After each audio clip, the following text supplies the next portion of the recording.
All right, cool. We live everywhere, man. We live. Any echo, anything like that before I get started? Man, your audio is going out. I'm going in and out. Mm-hmm. On your phone? Yeah. Turn it down a little bit because you sound clear on my phone. What about now?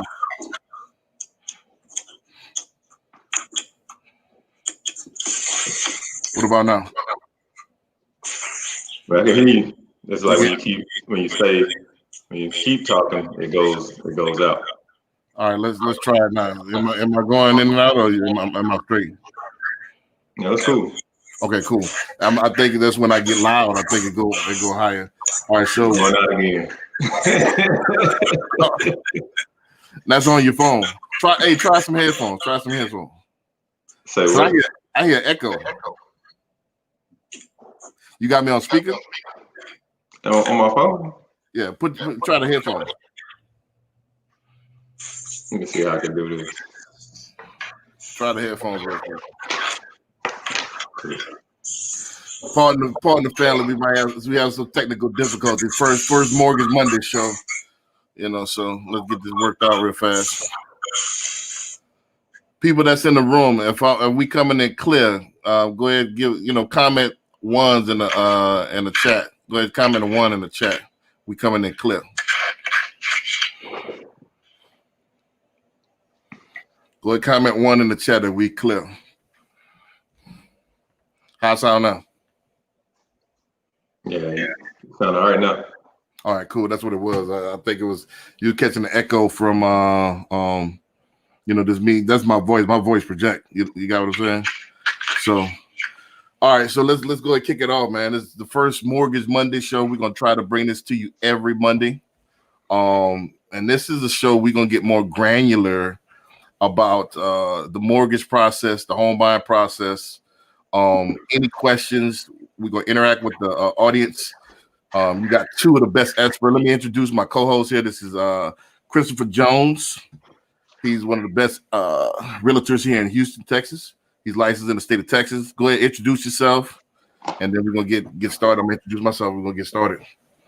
All right. Well, good evening, everybody. Like Brandon said, my name is Chris Jones. I go by CJ, and I'm here in the Houston area, and I help people buy, sell, lease real estate. Yes, sir. For those that don't know me, I'm Brandon B. Dixon. I'm a published author, serial entrepreneur. Also, I am a podcast host and a mortgage broker by trade. Hence the Mortgage Monday. I'm gonna go ahead and promote a little bit, and then we're gonna go ahead and get started. First of all, for those who know already, if you want to apply with me, if you want to get started on the mortgage process, go to my website, www.applywithb.com, www.applywithb.com. Also, if you want to book me for consultation or you want to book me for sales training, motivational speeches, whatever, go to my website, www.billionaireloanofficer.com. That's another one.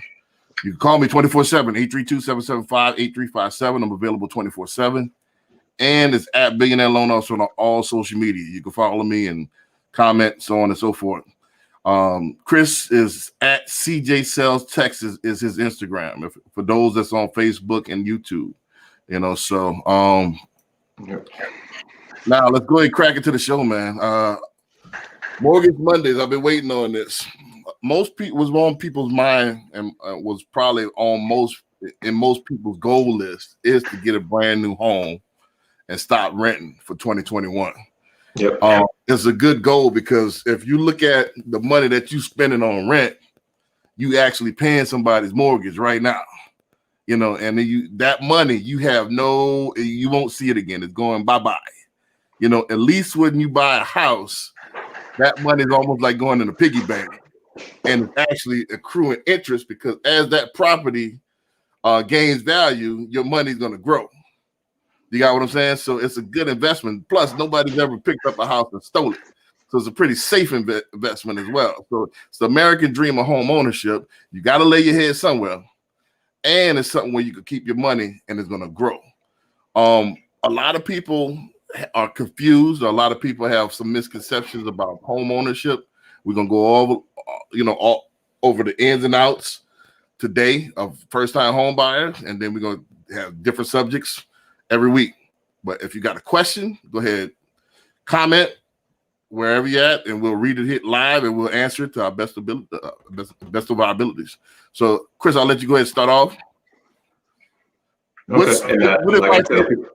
One thing I tell people too, that think they're not ready. It's like that they don't want a mortgage. I'm like, you're paying a mortgage either way. Right. You just got to make it up in your mind whether you want to pay your own mortgage or somebody else's. Right. No. So let's go ahead and get started. What's some of the explain the process on how the people, if they green, how do I go from renting to owning? Well, it's actually a good amount of detail and things that go into buying a home. So, of course, first and foremost, you have to get pre-approved. Right. So definitely talking with a lender like yourself. And I know you service more than just Texas, right? Right. I'm licensed in Texas, Louisiana, and Georgia, and Florida and California is coming soon, probably before spring. Mm-hmm. Yeah, because that's the reason. That's the most important thing, is because you may have an idea in your mind about how much you can afford, but you won't know for sure until you talk with a lender that they can take a look at your debt to income ratio, your income, and actually give you the actual amount that you'll be qualified for. So right. You won't know what your real buying power is until they tell you. Right. And that's so important. A lot of people don't understand, like they want to look at houses, but most realtors not going to waste their time. If you know how I already know what type of house to show you, and you hadn't got pre-approved. Exactly. So you got to apply. You got to know, we got to run the numbers, and we got to see exactly how much house you could afford. So, and not just that, if you're a realtor showing houses without informing your clients to get pre-approved, you're doing them a disservice, because let's say, for example, you go out and show them a house and it's the perfect house and they fall in love with it. If they don't have a pre-approval letter to submit with an offer, that seller is not going to accept it or take them seriously anyway. Right. So it's basically just wasting your time. Right. And then in a market like Houston, when it's red hot, you got to, as soon as you see it and you got to jump on it. So if you got to sit and wait and then go talk with a lender and wait for a pre-approval letter after the fact, the house is going to be gone. Right. A lot of people don't realize that most people won't take you serious until you get pre-approved. So when people always ask me, hey, you got to apply first. I'm not being rude. I'm not being direct. That's the first thing first. We got to see where you at as far as money is concerned. Because unless you buying cash, the bank is going to be financing this house. And you got to get the pre-qual from the bank first in order to start looking for a house first. All right. So, all right, let's say we got the pre-qual. What's the next step? Next step is then finding the house. So getting with the realtor like myself, I'm going to ask you a series of questions on what you want the house to have, inside, outside, neighborhood, amenities, all those type of things. Then I'll create a list of available properties. And then from that point, we'll go and start touring properties after that. Gotcha. So from there, once you start touring properties and stuff like that, let's say I find a house that I love, and what's the next step on that? Like, all right, this is the house that I want. So next step is, if that's the house that you love, then I'll in turn run comps to find out what the actual market value is for that house, because just because it's listed for a certain price, that doesn't necessarily mean that's what the market is saying is worth. Right. So you need a realtor to run comps to take a look at previous sales to give you an idea of how much that house really should be worth. And then putting an offer together is not just one sheet of paper, it's several documents. So if you got to have a realtor that knows what he's doing, that could sit down with you and come up with a pricing strategy. Gotcha. Now, just FYI, before I go to the next step, this is I don't know if I should get this. There are probably some loan officers that are going to take my formula, but but I give you you rookie loan officers a little hint, and this is only in the Houston area, so this might not work if you're looking at me in a different area. For the Houston, Texas area, it's about $850 per 100,000 that they're looking at per month. So if you're looking at a $200,000 house with taxes, insurance, and everything like that, PITI, all the whole kit and caboodle, they're looking at about $1,700 a month, give or take. That's the rough way to quickly calculate for the customer how much they're willing to afford. So when you ask when you interview the customer, you're gonna ask them how much you want to pay per month. You know, so you automatically know. All right, I can afford 2,000. So you're looking in the 225, 250 area. You know, they afford. So you kind of automatically know. You know what's going on. Unless it's a VA and a disabled veteran where they don't pay taxes and stuff like that, then from there, you of course you could get more house. Does that make sense? So, but it's a good rule of thumb. $850 per 100,000 is how much the house is going to be, you know, per month. This is, you know, a quick tip. But all right, so let's say we put the offer in. Now, this is a caveat that a lot of first-time home buyers fall into. That's why I got a lot of people on my board right now.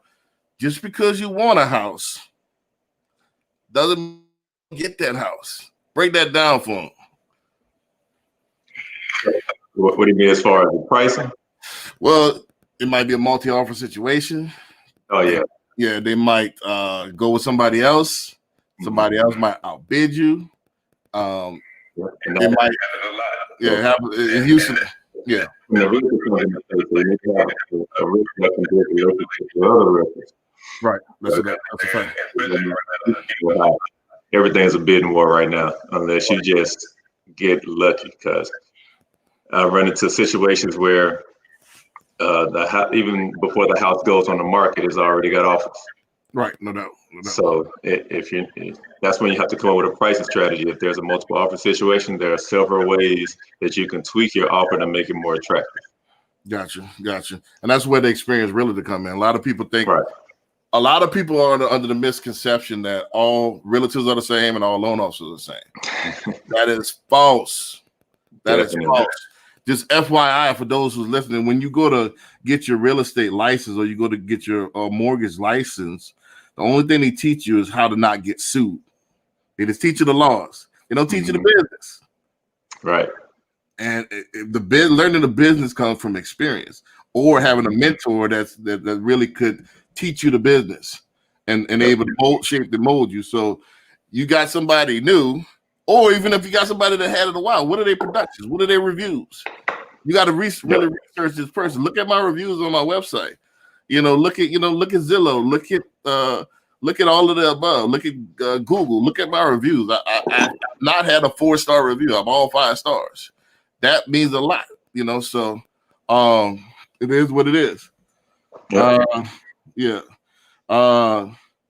is what is it? ATL color comes from black. Said money talks when it comes to not necessarily finances, and some for the most part is good as money.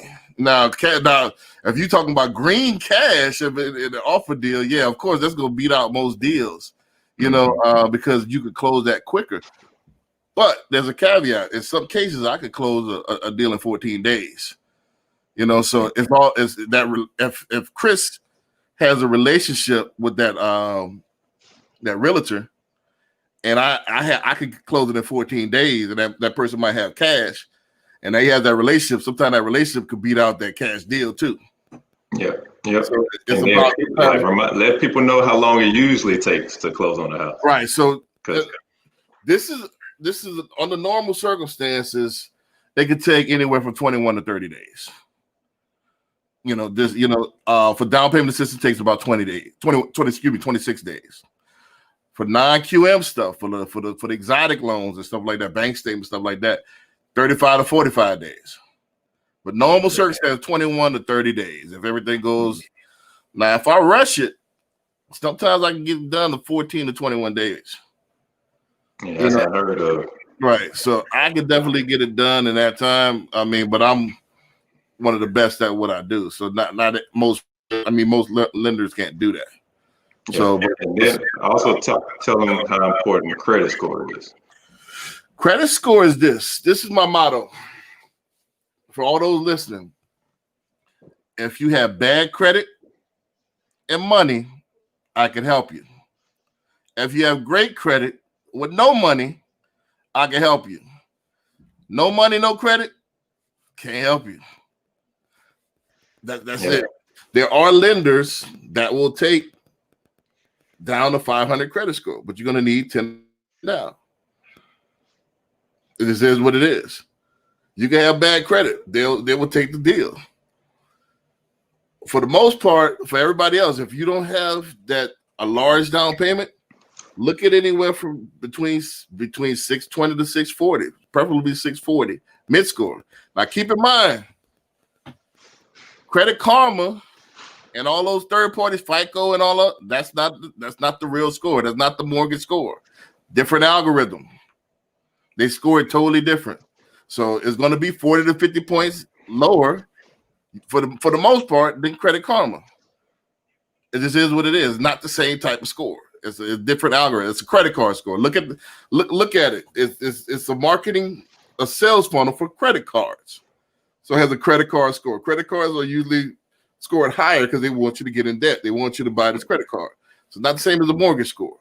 So yeah, because isn't it different with credit card score, mortgage score, buying a car, the score for that? Are they all different? All of them different. That's why people get frustrated. Well, this red, I just got a car. My score that has nothing to do with sometimes it's similar, but sometimes depends on what you have on it. The different mixture, it can be totally scored different. Yeah. So just FYI. So there is no universal score in between industries. There's FICO score. There's a mortgage score. There's a credit card score. There's auto score. There's a retail score. There is the Fort bureaus. There's a different score.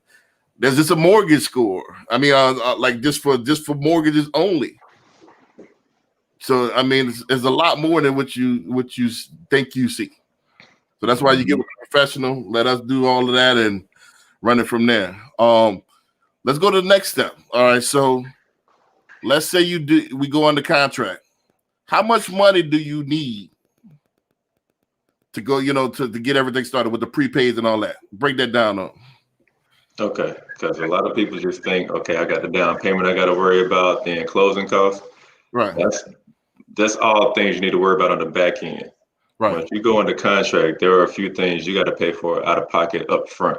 Right, no doubt. So we're talking about earnest money, which is basically a good faith deposit. You pay that to the title company, and then you pay the sellers an option fee, which covers the option period for you to do inspections.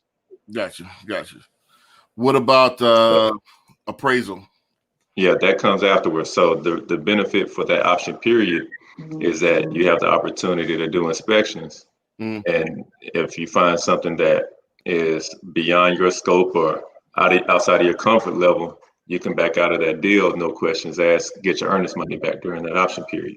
Right. So just so everybody clear, you got usually about 10 days, right?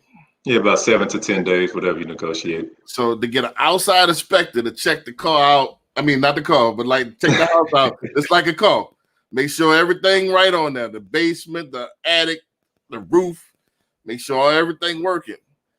And if you find something on there, you take this report and give it back to the seller. Like, hey, we need this fixed, or we need something on the price. It's a negotiation tool. So if they don't want to fix it, you could go ahead and back out without losing anything. Yeah. Well, you'll be out of the option fee, but earnest money is usually about 1% of the contract price. So if the house is under contract for $300,000, $3,000 goes to the title company. Right. But you're only paying the seller a couple $100s to take it off the market. So would you rather lose $3,000 or $200,000? Right. So just keep in mind, you can't be broke and buy a house. You're gonna need some money. You're gonna need about 1% up front for your earnest money. So let's say a $200,000 house, that's $2,000. You're gonna need $150 for the option period. You're gonna need about $300, $350? Let's say $350 for the sake of even numbers for the inspection. So that's 20. Maybe more than that. Maybe even a little bit more. So let's say 25. And you're gonna need $5 for the appraisal. Yep. So you're gonna need about $3,000 up front. That's not including the rest of your down payment. If so we're gonna go with down payment assistance later on, but you still gonna need this up front. So you're gonna still need $2,000-$3,000. So when that income tax hit, think about that. Put that $3,000 to the side so you're able to get this house. So you're gonna need some type of money, even if you get down payment assistance. you're gonna need money for the prepays. You cannot be broke, flat broke, $100 in the bank and get a house. Can't happen. Cars maybe, houses no. You got what I'm saying? Too much you got to pay for, and then in addition to that, if you need a survey, you got to pay for that. Right. So that's another $500. Right. So you can't be flat broke, but on the bright side, listen. If you had to move, if you had to move, you need first month, last month deposit, plus you need moving expenses, all that stuff. So it's about the same thing.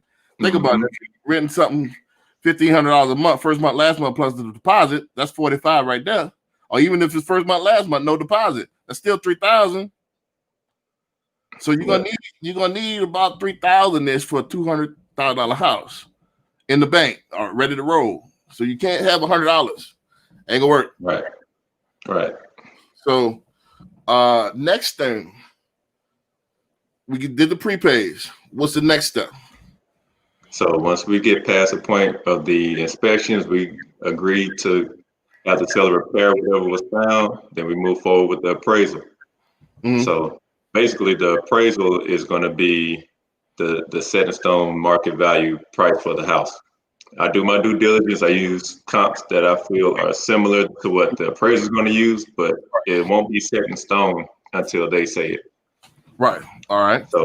So for example, let's say you pre-approve somebody and we're in the contract for $200,000. Right. The appraiser goes back and says that price, the market value for this house is $80.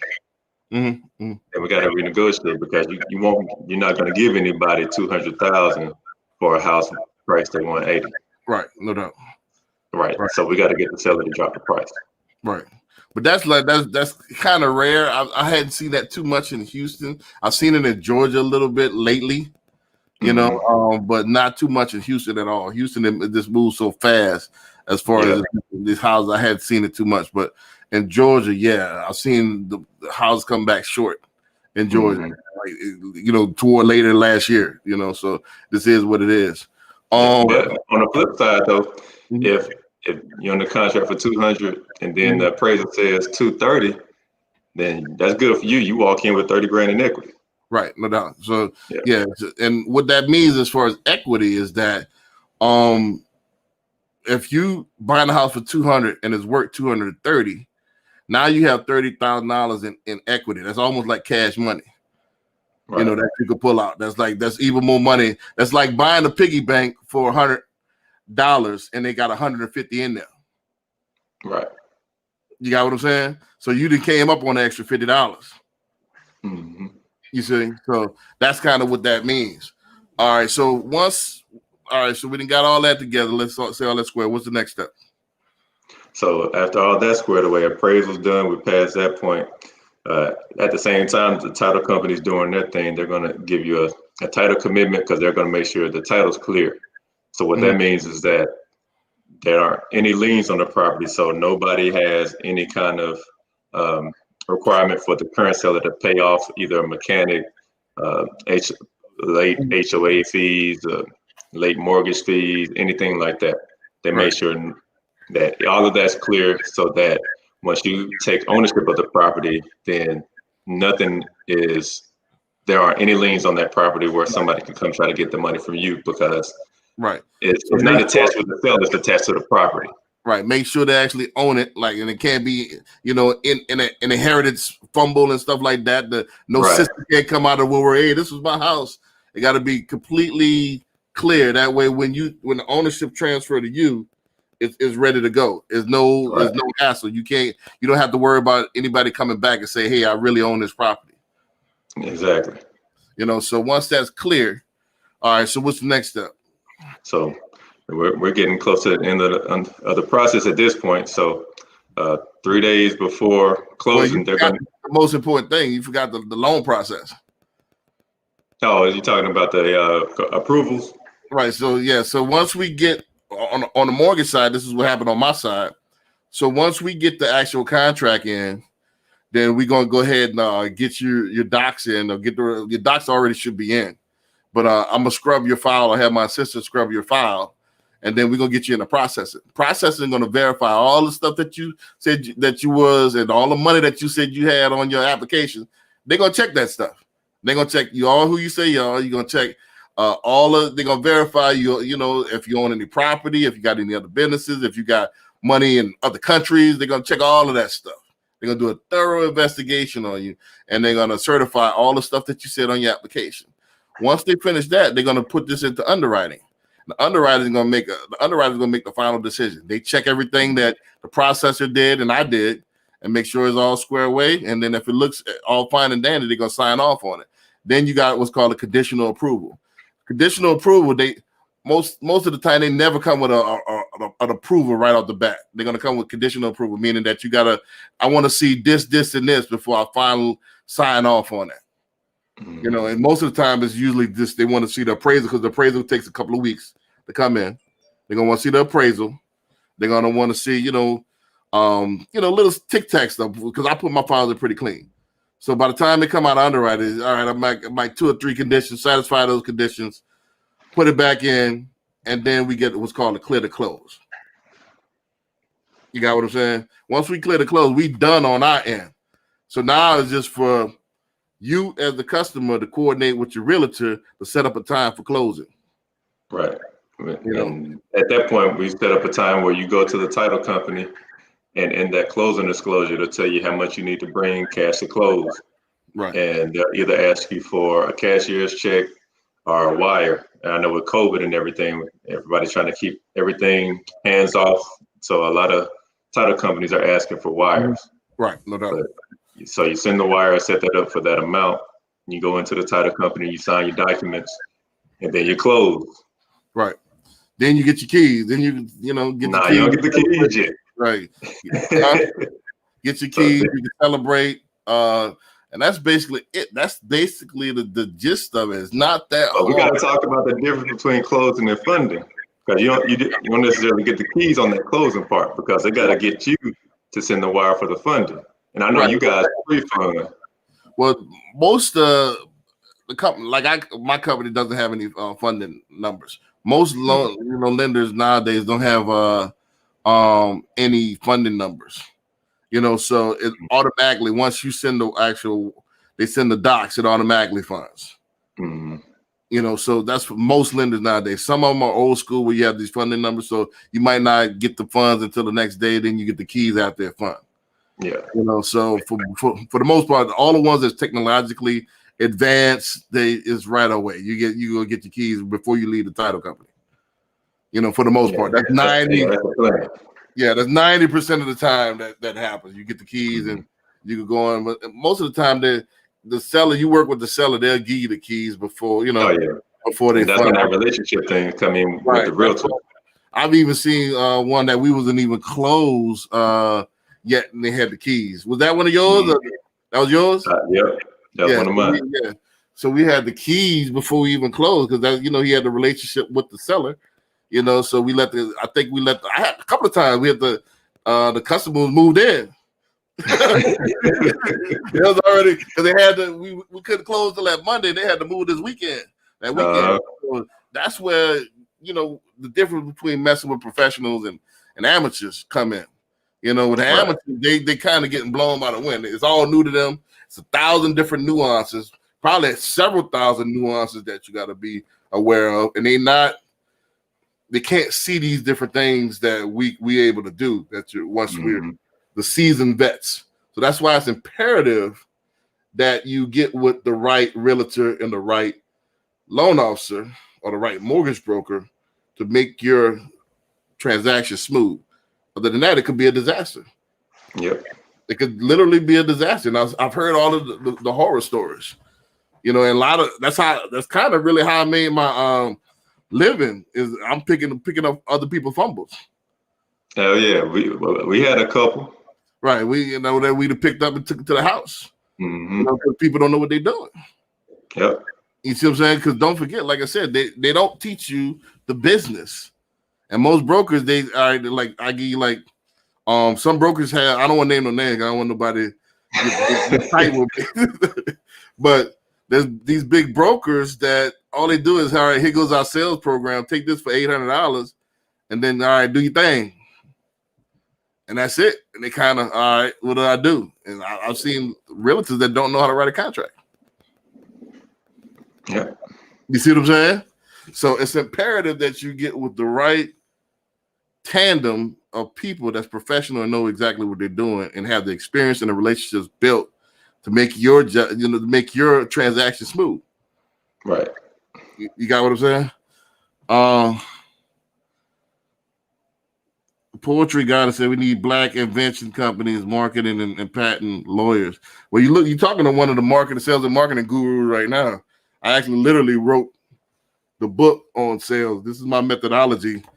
I am the only African American. That's just a cliche because I'm Nigerian American, but that actually ever wrote a sales methodology book. And the second half of the book, we talk about marketing as well. So I am a sales and marketing guru, hence the numbers that I have and stuff like that. So I know how to market. That's what I do, and I have a marketing course. So if you're new in the business as a realtor and want to take my marketing course, it's $299. It's a 2-hour course. And I teach you all the little tricks of the trade. Because don't forget, when you're a realtor, you are the marketing department now. Yep. You can't shift this. You do everything. If you want to take off and stuff like that, get your W-2. This ain't the right place. You're going to be everything. You the CEO, you're the chief marketing, you're chief financial officer, you're everything, all in one. So before we get to the next thing, after we close, what other kind of tips or tricks that you have in the home buying process before we get to like some of the loan questions and stuff like that, some of the loan tricks? Well, not necessarily a trick, but it's one thing that I do, especially here because Houston is just so hot and active right now. And I set up what I call automatic drip. So as soon as a house hits the market for one of my clients in their area, they get an automatic email. Okay. So we're not waiting until the end of the day. We're not waiting until the weekend. If it's something that's in their area, we're going to see it immediately. So we don't lose out on that opportunity. Gotcha. Yeah, and that's a benefit too, working with a full-time agent versus part-time. Right. Yeah, that's one thing I'm trying to stop as well, like with part-time, because what happens is we're as agents, as a real estate agent, you work when the customer is not at work. So it's not a 9 to 5 thing. Most customers going to work 9 to 5. Right. So you got to be available when they're not at work, which is typically going to be odd hours early in the morning, late in the afternoon, weekends, holidays, stuff like that. So you got to be available on their schedule. So if you're working a 9 to 5 and you got to do the kids and, I got other obligations, when you have time to actually, service the customers. Right. You see what I'm saying? So, I get it. It's a good part-time gig if you could close 2 to 3 a year as to your bottom line. But in order to fully service the customers to where it's an easy experience, because don't forget that customers don't remember all these little details that we just went over. They just remember how they feel. Exactly. During the transaction. So if you make it difficult for them, all they remember is it's a difficult. Sorry about that. Did I pause? Did I freeze? Yeah, you paused for a second. Okay. They just remember that it was a difficult transaction. So, that's all they're gonna remember. So that's the thing with that. So you have to have a relationship. You have to be seasoned. I want to be fully committed to it. You got what I'm saying? Yeah. And I know why people trying to call me while I'm live here. But I'm back straight though, right? Yep. Okay, cool. What any other tips that you got for them? First time home buyers. We already it's gonna cost a little bit of money. Not gonna cost you an arm and a leg. It's gonna cost you probably about the same amount as for you to rent an apartment or rent a house. Your credit doesn't have to be stellar, but it got to be decent. Now, if you got bad credit, you're gonna need some $10,000, $20,000. Even more than that, probably 30, 40, because you're gonna probably need 10 to 20% down. So if you got that type of money, just went through a divorce, ex, trash your credit, but you got money in the bank, come on my way. I got something to help you. But if you got no money and no credit, you got to wait till the credit get back up. 620, 640. Now there's lenders that take down to 500. We can actually technically get you approved at 580 through FHA, but that 580 they're gonna want to know everything. They're gonna want to know what you had for breakfast yesterday. They're gonna want to know. They're gonna want to know. All right, when you get out of bed, do you get out of bed with your left foot or your right foot? I'm making light of it, but it's a way harder loan to get done at 580 than it is 620. And with that, won't the interest rate be higher? Interest rate gonna be sky high. It's gonna be a tough loan. It just is what it's going to be at 580. You're going to have to address every little late payment that you've done. You're going to have to explain why you were late and what happened. And it can't just be, I was late. They're going to turn you down. They're going to want to know, you're going to have an excuse for why I was late. So you bypass all of that at 620. They don't have to look at any of that stuff. So I always try to get people at 620 or up.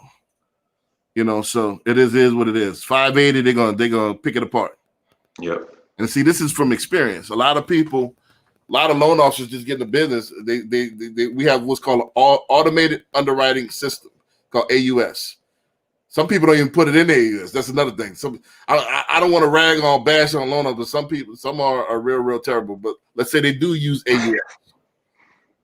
They just go by what AUS say, and they don't have the experience to see that. All right, the underwriter is going to look at this and this. I have the experience. I know exactly what they're going to look at. They're going to want to know everything. They want to know your rental history. You more than 30 days late, they're not going to accept it. I already know. I've been through. And that's what I was going to say. That's why credit is so important too, because even if people want to, people reach out to me sometimes and say, hey, I want to lease a house. Right. If you got a low credit score, landlords won't even lease to you. Right. So you got a better shot at buying a house than you do with leasing. Sometimes. Because they decide what they want the tenant to have. In a lot of cases, I've seen it where they want 750s. Right. Well, that's crazy. If you got 750, come on over. I guarantee you that's gonna be my next campaign. That's what we're gonna do this week. I want y'all to go ahead and I'm gonna go ahead and do the campaign. Send me your how much you paying it right now in rent, and I have Chris send you a list of houses that you could get for the same amount. So if you're paying $1,500 of rent, I'll show you where you can get a $1,500 a month house payment. Get your credit to 620, 640, and then we can roll. If you don't know where your credit at, go ahead and apply. www.applywithb.com, and I'll let you know where you credit at, and I'll coach you through it. This is another thing. I have the software to coach you through it. If you're not quite where you're at, I can tell you exactly what you need in order to get you to where you need to be. So I have the software to do that. And that's important too, because a lot of people, and I've run across people say, I need to pay down these credit cards. Right. And you may not have to. Right, exactly. Exactly. So that's why you got to get. This is the attitude of most loan officers. We so busy, they see that 5-something, they ain't calling you back. And people, I get calls all day, man. I don't know, I applied somewhere else. They just never call me back. That's how inconsiderate they are. Yep.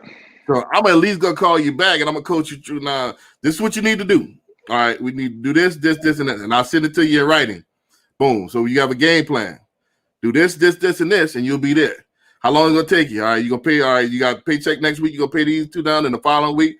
All right, so I'm gonna follow up with you 3 weeks from now. Give me the receipts, and I'll rescore you.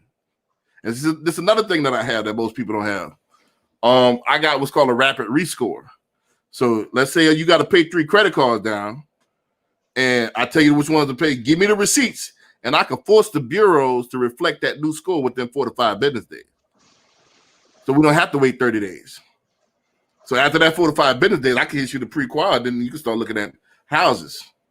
Yeah, because we don't have 30 days in Houston. If it's Right. that house on the market is gone.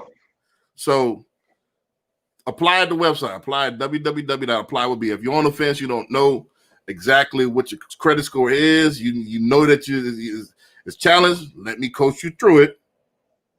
Get you to the finish line. I get you with, my network like Chris and stuff like that will get you in and out. Let's talk about before we get out of here.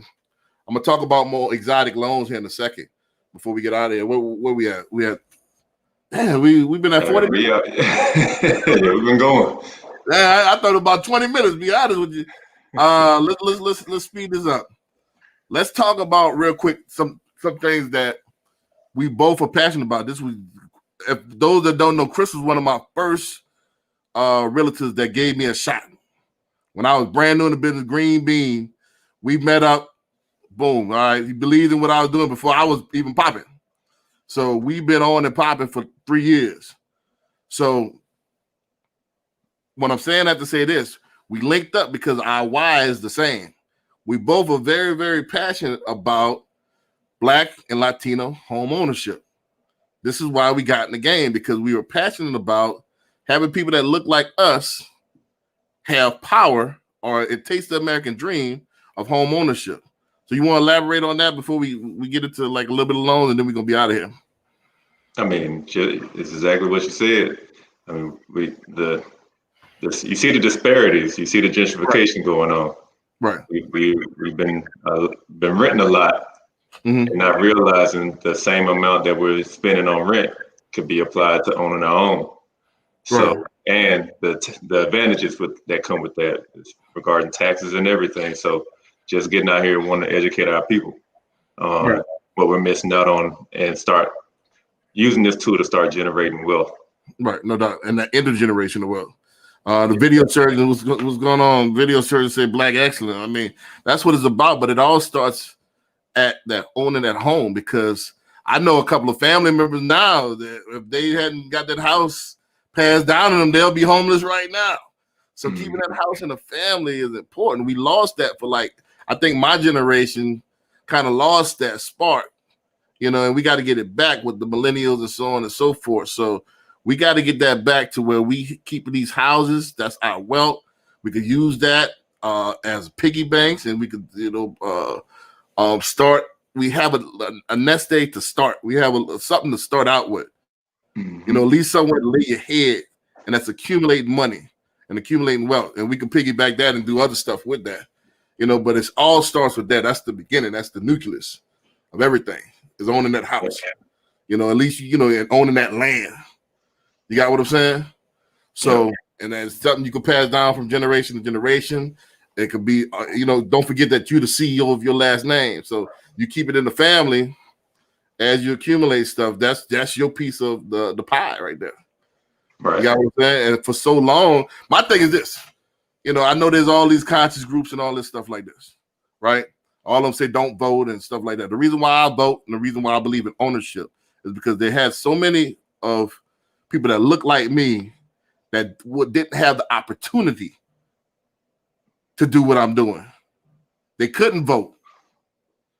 Or they had to count how many jelly beans in this jar before they get a chance to vote. Yep. Or they got redlined. You can't own they had in their deed, you can't, people that look like me, you couldn't sell to them. It's still in some to this day. Still in some to this day. They can't enforce it, but it's still in some of the documents, even in Houston.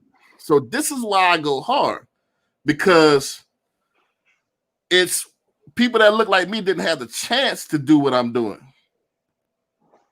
So why not honor their legacy and go hard for those who couldn't? You got what I'm saying?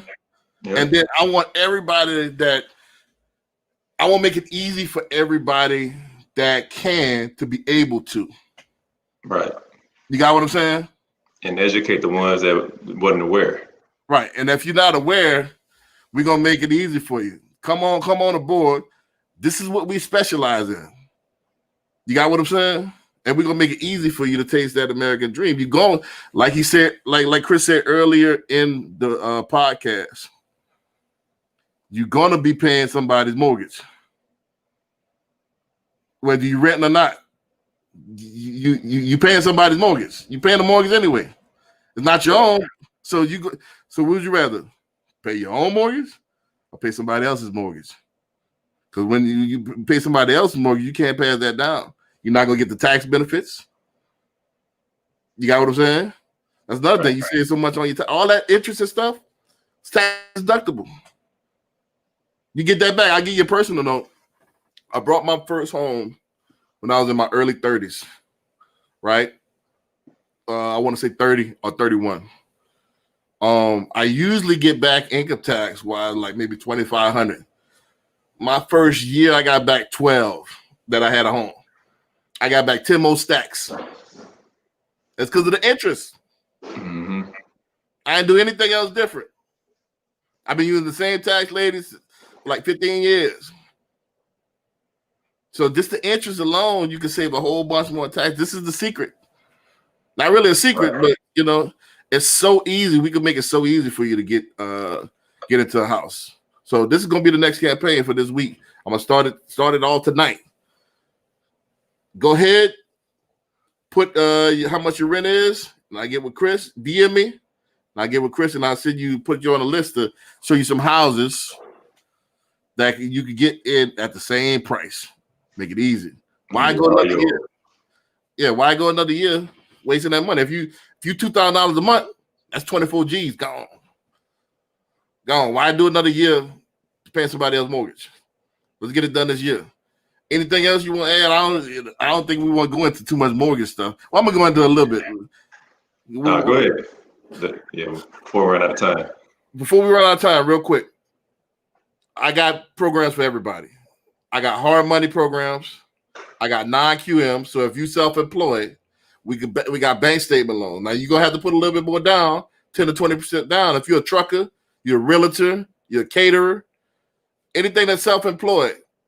If you don't file taxes or you file max deduction on your taxes, I got a program that can help you.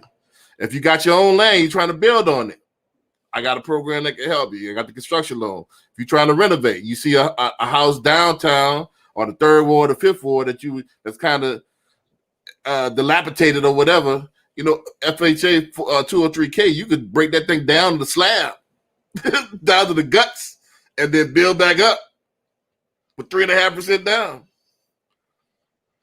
A lot of people don't realize the FHA 203K. Mm-hmm. You know, conventional has the home possible as well. You know, these renovation loans. So there's renovation loans that you could do. I mean, investment property for those people that already got properties already. Now's the best time while interest rates are super duper low. You could get into these investment properties, and the rates are low, so that's going to be more yield to your bottom line. You know, so get your investment properties, start your investment portfolio. For those people that's entrepreneurial, get you these threeplexes, these triplexes, and these quads. Live in one side, and you can rent out the rest. Live free. Yep.